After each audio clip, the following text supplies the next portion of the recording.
Hello guys, welcome back to another video. Today we are going to take a look at Godox Vlogger Kit. Here in the back of the box we can see the specifications and how the vlog will look like with a phone. Now let's open the box and take a look at this Vlogger Kit. This is the user manual.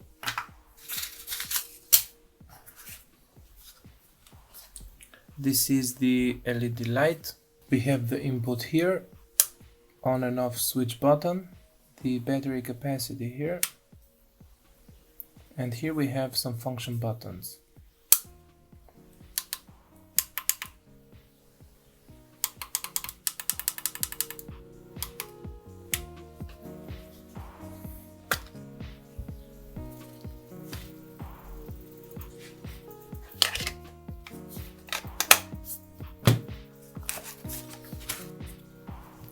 Here we have the phone holder. It can rotate. This is the tripod. This is the microphone here. This is a Type-C input. So basically we can just plug the microphone straight into the phone, or we can use the headphone jack. We have nothing else here on the box, only this white one. Okay, so we have a leather case. Godox is impressing me with these leather cases. We also had one on my previous vlog kit that I did. This is a Type-C port, which is Type-C on one side and Type-A on the other. This case is good quality. Now let's see what do we have else here. Okay, so inside of this white box we have this protective cushion for the microphone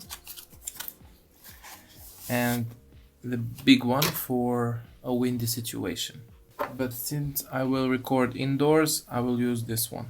Now let me set this up and we will take a look after I mount the vlog kit, and I will put it with the Google Pixel 6. We have 3 mount places on this vlog kit, one here, 2, the second one, and the third one is in the tripod. Basically we can mount the light here or up here. Okay, so as you can see, I've mounted the microphone straight into the Type-C port and my Pixel 6 recognizes it. It says phone mic here or wired mic. Testing 1 2 3. We are using the vlog kit from Godox. Testing 1 2 3. We are using the Godox microphone from the vlog kit that I'm unboxing right now. Testing 1 2 3. We are using the vlog kit from Godox. We are using the Godox microphone from the vlog kit that I'm unboxing right now. Testing 1 2 3. We are using the sound quality is very good. Okay, so the Pixel 6 is heavy, but this vlog kit can handle it. Now this is how the vlog kit will look like. I will go outside right now and attach another video of how this vlog kit is in hand. And with that being said, I want to thank you for watching this video. I will see you on the next one.